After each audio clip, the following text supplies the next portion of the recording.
আপনার চাচা রক্ত টাকা আপনার শরীর এরকম তো না।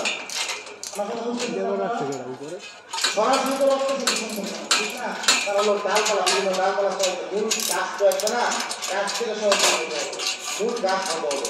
মূল গাছ হলে আপনার চাচা যদি মালিক না হয়, গরিব হয়, গরিবের তারা জায়গা থেকে যেতে পারবে, তাদেরকে জায়গা দিতে পারবেন। তারপরে আপনি বাকিদের জায়গা দিতে পারবেন।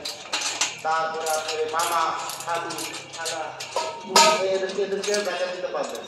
সরাসরি তাদেরকে রক্তের সম্পর্ক, সরাসরি রক্ত যারা যাদের সাথে তাদেরকে জায়গা দিতে পারবেন না। সহজ একটা বিষয়। জাকাত কখন না আমরা মনে করি রমজান মাসে জাকাত আদায় করা হয়, ঠিক না ভাই? আমরা এটা মনে করি না। না, আপনার সম্পদ যখন থেকে রাখা হয়েছে, যেমন ধরেন জানুয়ারি মাস শুরু হয়েছে।